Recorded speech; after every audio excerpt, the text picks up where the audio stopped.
Good morning, everyone. Good morning to all our audience online. Welcome to today's Team Mental Fitness powered by Adborn Harvest and Gnomes. And I will be your facilitator, Joy Adebayo. And we'll be looking at empathy in the workplace.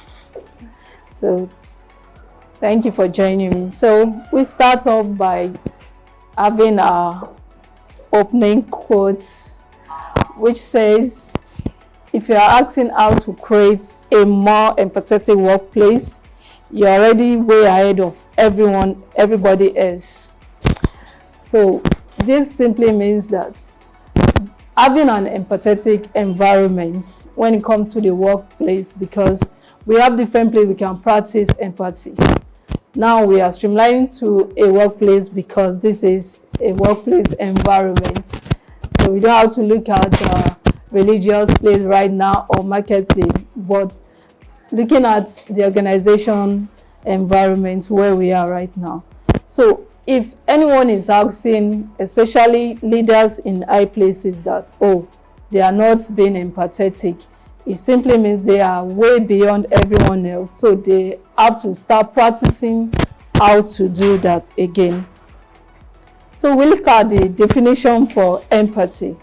And according to Oxford Dictionary, it says, empathy is the ability to imagine and understand the thoughts, perspective, and emotions of another person. So in other words, empathy is the ability. So it's an ability. It's not something we are built with, or we have to learn about it, because it's an ability to see, think and feel for others by putting yourself in other people's shoes. So if you want to say you are you are showing empathy, that means you are trying to imagine if you are in this person's shoe, if this is happening to you, if you are in this situation, this person, how will you feel? So you have to try and imagine it. Not until you are in the person, whatever is happening to the person is happening to you. You just have to show empathy that, oh, let me imagine if this is happening to me, how will I feel? How do I want others to do to me, to react to me when I'm in this situation? So you must have the ability to see, to hear, to think, and to feel when you are in other people's shoes. We go ahead to say why empathy is important in the workplace. And we have our 6 items here why it is important. So the first one, it says empathy is important in the workplace because it improves communication. When you have empathy, you'll be able to communicate with one another that, okay, what's wrong with you? By saying their name, that's why to say it's one of the in the definition of empathy. When you see someone moody, what's wrong with you? What's happening? So in that way, you are communicating. You're asking, how do you feel? Just like when our CEO comes every Monday morning and asks, how was your weekend? So you're trying to communicate. So showing empathy improves our communication with one another. The second one says it's strengthening working relationship. Let's say in a team, you are noticing your team members moody or something else.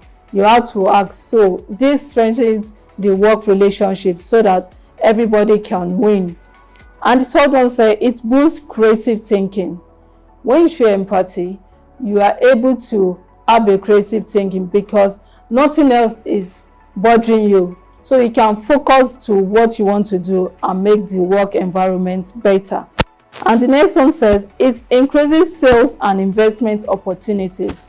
When you are not holding grudges, when you are not thinking of something horrible, and you are thinking the betterment of everyone, you'll be able to improve in your sales in the workplace when it comes to selling. And when it comes to investment opportunity, you always see opportunities in things and not see the problem that everyone is saying. That is another thing importance of empathy. And also it enhances customer service. When you are relating to customers as a relation officer or as a front desk, probably a customer approach, and you're trying to relate with them, if you have empathy, you'll be able to attend to them in a manner they will be satisfied with, because it's not easy to satisfy customer. But when you are able to read them, read whatever they are doing, read their facial expression, you'll be able to attend to them and your service will be perfect. And the last but not least, it says it impacts job interviews. Let's assume the HR department, when you're about to interview a prospective staff, you are able to read them, whatever they are saying and the way they are thinking.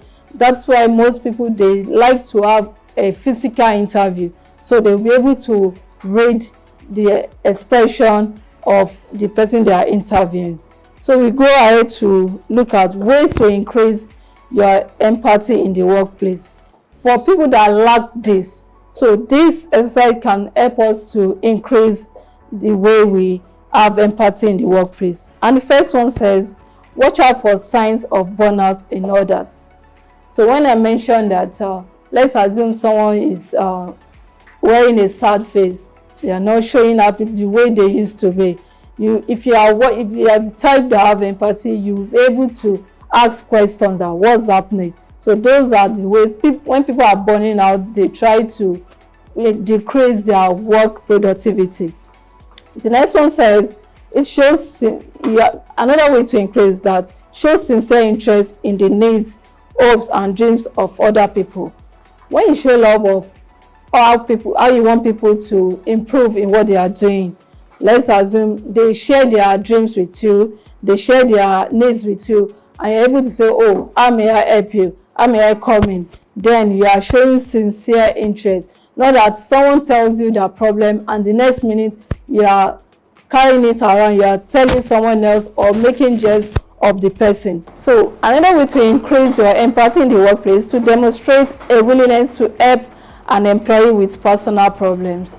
Like I mentioned, you have to go that, oh, what do you need? How may I come in? And I said, you don't need to bring all your problem to someone. Everyone can handle it, but in a case where you can't handle it anymore, you have to share what's affecting you so people can help you. So, and the last one is show compassion when other people disclose a personal loss. Let's assume you have a staff that lost a loved one. How do you show compassion? You sympathize with them, and in doing that, the empathy part is to, oh, which work can I help you with? How may I help you in your area of work? So that for the period they are grieving, you are there to help them. So those are the ways you can increase your empathy in the workplace.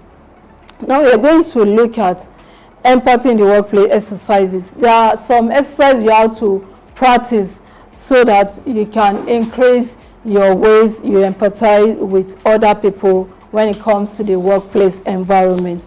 And we have few items here. The first one said, observe and listen to people you work with, including customers. So not just showing it to the people you work with, you should extend it to the customers you are rendering services to. So the first one is to learn about problems and opportunities. When you do this, you'll be able to solve problems. Like we always say, we come here to solve problems. So if you are not showing empathy, you can't solve anyone's problem. The next one says imagine. Like we have the definition is to imagine yourself in someone's shoe. Imagine what they are feeling, what they are thinking, and how to help them solve it in the way you can. So try to imagine what they are going through. And the next one says, when it comes to imagine what this person thinks about, so you try to imagine that how this person feels, you try to feel it as well, and why this person does what he or she does. So some people will act in a way that you always imagine, why is this person doing this way? But if you don't ask them, if you don't communicate with them, you won't be able to empathize with them. So let's try and do all of this, especially communication. And the next one said, think of a person, for example, your customer or your family.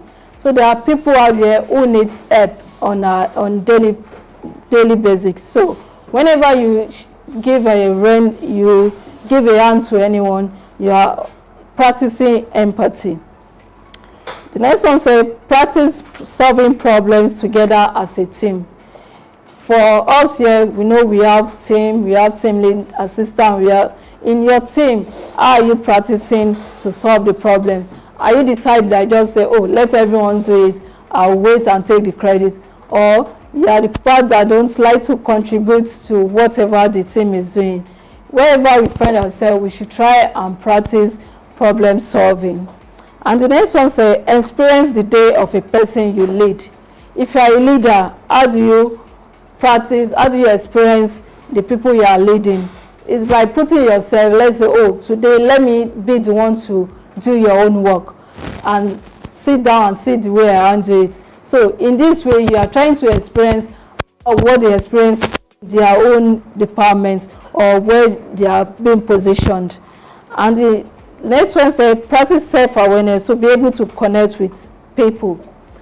Practicing self-awareness is to know yourself first, that, oh, this is my strength, this is where I can fit in. Oh, I know I can help this person with what they are doing. Oh, I know this person can help this person do what they are doing. So you can pair to people and not bring two people that are weak or strong.